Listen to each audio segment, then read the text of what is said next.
70세 이후 너무 많이 걷는 것이 사실상 노화를 가속화할 수 있다는 것을 생각해 본 적이 있습니까? 충격적인 사실이죠. 그렇지 않나요? 걷기는 모든 연령대에 유익한 저강도 운동으로 알려진 통념과는 반대되는 것처럼 보입니다. 하지만 최근 연구들은 좀 더 미묘한 그림을 그리기 시작했습니다. 과학 연구는 걷기, 노화, 그리고 전반적인 건강 사이의 관계를 깊이 파헤치기 시작했습니다. 한 연구는 보행 중 낙상 가능성에 대한 발지면, 마찰 및 연령 관련 보행 변화의 영향을 조사했습니다. 이 연구는 젊은 성인, 노인 비낙상자, 노인 낙상자의 보행을 다른 마찰 조건에서 시뮬레이션하기 위해 신경근골격 모델을 사용했습니다. 흥미롭게도 연구 결과는 특정 조건에서 노인들이 낙상에 더 취약하며 이는 노화를 악화시키고 건강 합병증으로 이어질 수 있음을 시사합니다. 또 다른 연구는 다른 접근 방식을 취하여 노인의 보행 중 하체 근육 활동과 대뇌피질 활성화 사이의 상관관계를 조사했습니다. 연구는 두 연령대 그룹 간의 피질 운동 상관관계의 차이가 있으며 편안하게 걷는 것에 비해 빠르게 걷는 동안 더 강한 상관관계가 나타났다는 것을 발견했습니다. 이러한 통찰력은 잠재적으로 더 효과적인 보행 훈련 및 낙상 예방 프로그램을 개발하는 데 사용될 수 있습니다.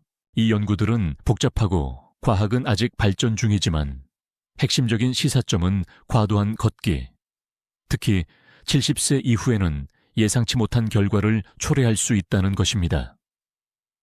중요한 것은 걷는 양뿐만 아니라 질과 발생하는 조건입니다. 따라서 당신이 70세 이상이거나 아는 사람 중에 70세 이상이 있다면 과도한 걷기 대신 무엇을 해야 하는지 알아보기 위해 계속 주목해 주세요.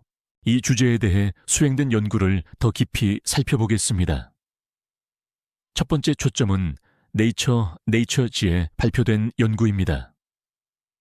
이 연구는 신경근골격 모델을 사용하여 보행 중 낙상에 대한 발지면, 마찰 및 연령 관련 보행 변화의 영향을 탐구했습니다. 연구자들은 젊은 성인, 노인 비낙상자, 노인 낙상자를 나타내는 세 가지 보행 모델을 개발했습니다. 그런 다음 이 모델들을 다른 마찰 조건에서 시뮬레이션 했습니다.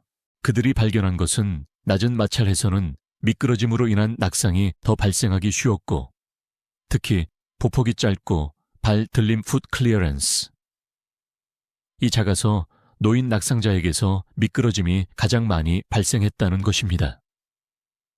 반면에 높은 마찰에서는 자세 안정성이 감소하여 노인 낙상자만이 발걸림으로 인한 낙상을 보였습니다.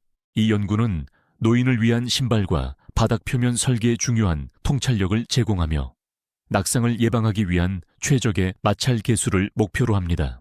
다음으로 살펴볼 연구는 프론티어스지에 발표되었습니다.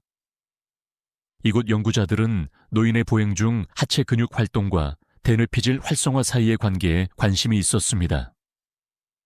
그들은 62명의 참가자를 두 연령대 그룹으로 나누었습니다. 첫 번째 연령대 그룹은 Young Old로 명명되었으며 65세에서 74세 사이의 개인들을 포함했습니다. Old로 명명된 두 번째 그룹은 75세에서 84세 사이의 개인들로 구성되었습니다. 참가자들은 세 가지 다른 보행 조건에 참여했습니다. 편안하게 걷기, 빠르게 걷기, 그리고 인지 이중 과제 보행. 결과는 두 연령대 그룹 간의 피질 운동 상관관계에 차이가 있음을 보여주었습니다. 흥미롭게도 편안하게 걷는 것에 비해 빠르게 걷는 동안 더 강한 상관관계가 관찰되었습니다. 이 연구는 노인의 보행 기능이 피질 운동 상관관계 및 뇌 활동에 의해 조절된다는 것을 시사합니다. 이러한 발견은 보행 훈련 및 낙상 예방 프로그램을 개발하는 데 중요할 수 있습니다. 이 연구들은 노인의 보행 역학에 대한 계몽적인 관점을 제공합니다. 이 분야 전문가들은 이러한 발견이 노인의 이동성을 유지하고 낙상을 예방하기 위한 맞춤형 접근 방식의 필요성을 강조한다고 동의합니다. 그들은 걷기가 유익하지만 과도하게 하는 것, 특히 빠른 속도로 하는 것은 잠재적으로 부정적인 결과를 초래할 수 있다고 제안합니다. 따라서 개인의 나이, 건강 상태 및 신체 능력을 고려한 균형 잡힌 접근 방식이 중요합니다. 보시다시피 이 연구들은 과도한 걷기가 70세 이상에게 부정적인 영향을 미칠 수 있다는 설득력 있는 증거를 제공합니다. 자, 70세 이상에게 과도한 걷기와 관련된 구체적인 위험은 무엇일까요? 당신은 궁금해할 수도 있습니다. 최근 연구들은 바로 이 질문에 대한 빛을 비추었으며 그 결과는 당신을 놀라게 할 수 있습니다. 특히 70세에 이른 후 너무 많은 걷기를 하는 것은 미끄러짐과 낙상의 가능성을 높일 수 있습니다.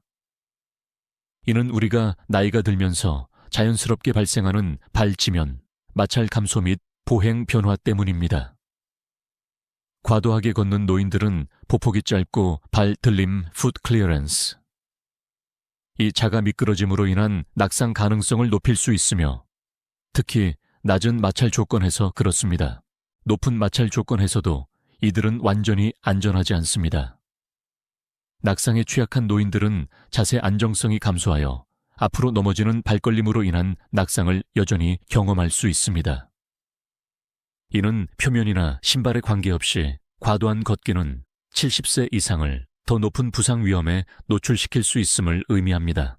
노인의 과도한 걷기의 또 다른 위험은 하체 근육 활동 및 대뇌피질 활성화의 변화입니다.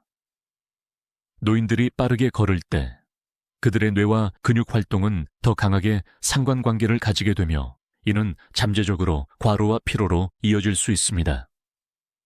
이는 이미 기존 질환이 있는 사람들에게 특히 문제가 될 수 있습니다.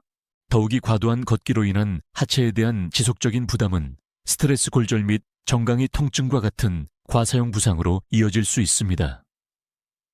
이러한 부상은 불편함과 통증을 유발할 뿐만 아니라 이동성을 크게 저하시켜 일상 활동을 더 어렵게 만들 수 있습니다.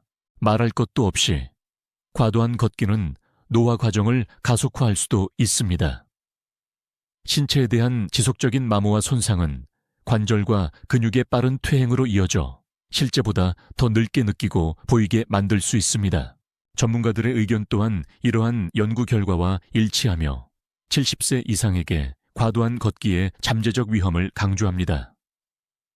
많은 건강 전문가들은 노인의 신체 활동에 있어서 절제와 균형을 권고하며 과도하게 하는 것을 경고합니다.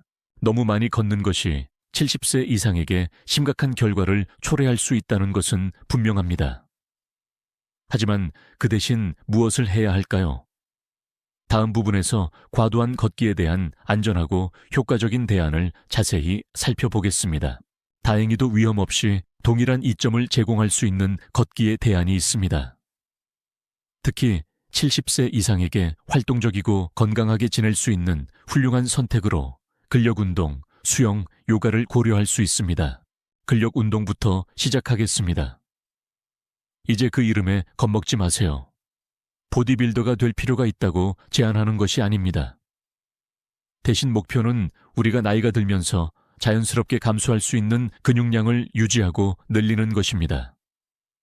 근력 운동은 가벼운 무게를 들거나 스쿼트 또는 푸시업과 같은 맨몸 저항 운동을 수행하는 것만큼 간단할 수 있습니다. 전문가들은 근력 운동이 균형과 협응력을 향상시켜 낙상 위험을 줄일 수 있다고 제안합니다. 또한 뼈 건강을 지원하고 관절염 및 심장 질환과 같은 상태를 관리하는 데 도움이 될 수 있습니다. 다음은 수영입니다. 관절에 무리가 가지 않는 저강도 운동으로 특히 황홍이에 있는 사람들에게 적합합니다. 심혈관 건강, 근육 강도 및 유연성을 향상시킬 수 있는 전신 운동입니다. 또한 물의 부력은 운동에 안전한 환경을 제공하여 부상 및 낙상 위험을 줄일 수 있습니다. 어떤 사람들은 수영이 심장 강화 운동과 근력 운동의 이점을 신체에 큰 부담 없이 결합하기 때문에 완벽한 운동이라고 말할 수도 있습니다. 마지막으로 요가가 있습니다. 신체 자세, 호흡 운동 및 명상을 결합한 오랜 역사의 수련법입니다. 요가는 매우 적응력이 뛰어나 모든 연령과 능력의 사람들에게 이상적인 운동 선택이 됩니다. 균형, 유연성 및 근력을 향상시키는 것부터 이완 및 스트레스 해소를 촉진하는 것까지 그 이점은 다양합니다. 연구에 따르면 규칙적인 요가 수련은 고혈압, 우울증 및 불안과 같은 만성 질환을 관리하는 데 도움이 될 수도 있습니다. 하지만 저희 말만 듣지 마세요. 노인학 분야의 전문가들은 이러한 대안들을 폭넓게 지지합니다. 그들은 장기적으로 꾸준히 할 수 있도록 즐거운 활동을 찾는 것이 중요하다고 강조합니다. 목표는 경쟁하거나 한계까지 밀어붙이는 것이 아님을 기억하세요.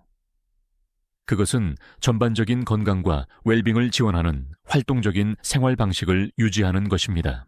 따라서 이러한 대안을 채택함으로써 70세 이상은 웰빙을 위험에 빠뜨리지 않고 활동적이고 건강하게 지낼 수 있습니다. 그렇다면 70세 이상은 어떻게 이러한 대안을 일상생활에 통합할 수 있을까요? 질문해 주셔서 감사합니다. 실질적인 측면으로 바로 들어가 봅시다. 첫 번째 단계는 이러한 대안을 점진적으로 통합하는 것입니다. 만약 당신이 꾸준히 걷는 사람이었다면 갑자기 멈추지 않는 것이 중요합니다. 대신 새로운 활동을 포함시키면서 걷는 시간과 빈도를 점진적으로 줄이세요. 이것은 순조로운 전환을 보장하고 신체에 대한 잠재적인 스트레스나 부담을 최소화할 것입니다. 다음으로 근력 운동에 대해 이야기해 봅시다. 걱정하지 마세요. 보디빌더가 되라고 제안하는 것이 아닙니다. 가벼운 무게나 저항밴드를 사용한 간단한 운동은 근력과 균형을 크게 향상시킬 수 있습니다. 일주일에 2번부터 시작하여 매번 다른 근육 그룹에 집중하세요. 근육이 회복될 수 있도록 중간에 하루 휴식을 취하는 것을 잊지 마세요. 이제 균형 운동으로 넘어갑시다.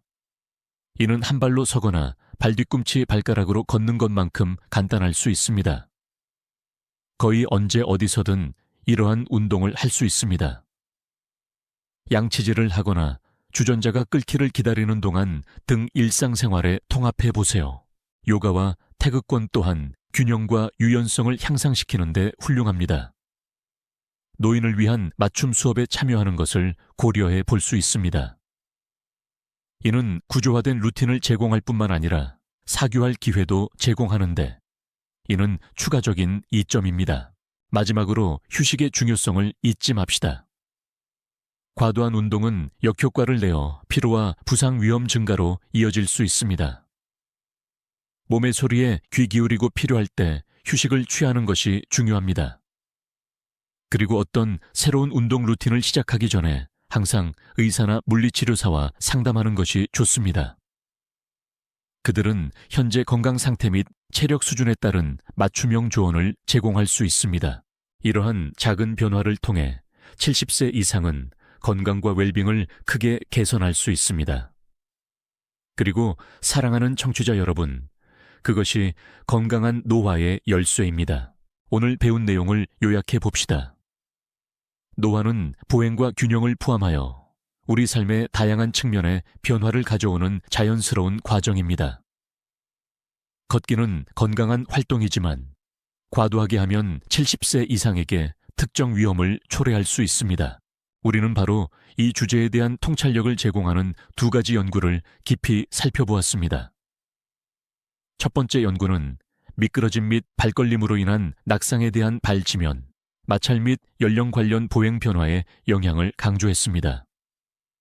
특히 낙상 이력이 있는 노인들이 낮은 마찰 조건에서는 미끄러짐에, 높은 마찰 조건에서는 발걸림에 더 취약하다는 것을 강조했습니다. 이러한 위험을 완화하기 위한 최적의 마찰 개수의 필요성을 시사하며 적절한 신발 및 바닥 표면 설계의 길을 열었습니다. 두 번째 연구는 보행 중 하체 근육 활동과 대뇌피질 활성화 사이의 상관관계를 탐구했습니다. 빠르게 걷기와 인지 이중 과제 보행은 더 강한 피질 운동 상관관계를 가지고 있음을 보여주었으며 이는 우리의 뇌 활동이 보행 기능을 조절하는 데 중요한 역할을 한다는 것을 나타냅니다. 이는 안정적인 보행을 유지하고 낙상을 예방하는 데 있어 인지 건강의 중요성을 강조합니다. 그러나 과도한 걷기의 위험이 우리가 좌식 생활을 해야 한다는 것을 의미하지는 않습니다. 오히려 정반대입니다. 우리는 과도한 걷기와 관련된 위험을 최소화하면서 활동적으로 지내는데 도움이 될 수 있는 근력운동, 균형운동 및 유연성 활동과 같은 과도한 걷기에 대한 다양한 대안을 논의했습니다. 이러한 대안을 실행하는 것은 천천히 시작하고 운동 강도를 점진적으로 높이는 것을 포함합니다. 몸의 소리에 귀 기울이고 필요할 때 휴식을 취하는 것도 중요합니다. 의료 전문가 또는 물리치료사와 상담하면 맞춤형 조언을 얻고 안전하고 효과적으로 운동하고 있는지 확인할 수 있습니다. 결론적으로 활동적으로 지내는 것은 우아하게 나이 드는 것의 필수적인 부분입니다. 그러나 활동적으로 지내는 것과 우리의 활동이 건강과 웰빙에 긍정적으로 기여하도록 하는 것 사이에서 균형을 맞추는 것이 중요합니다. 따라서 걷기 위해 운동화를 신거나 요가 매트를 펴는 것 모두 절제가 중요하며 안전이 최우선임을 기억하세요. 활동적으로 지내는 것은 어떤 나이에도 중요하지만 건강과 웰빙을 증진하는 방식으로 하는 것이 중요함을 기억하세요. 오늘 함께 해주셔서 감사합니다. 이 정보가 유용했기를 바랍니다.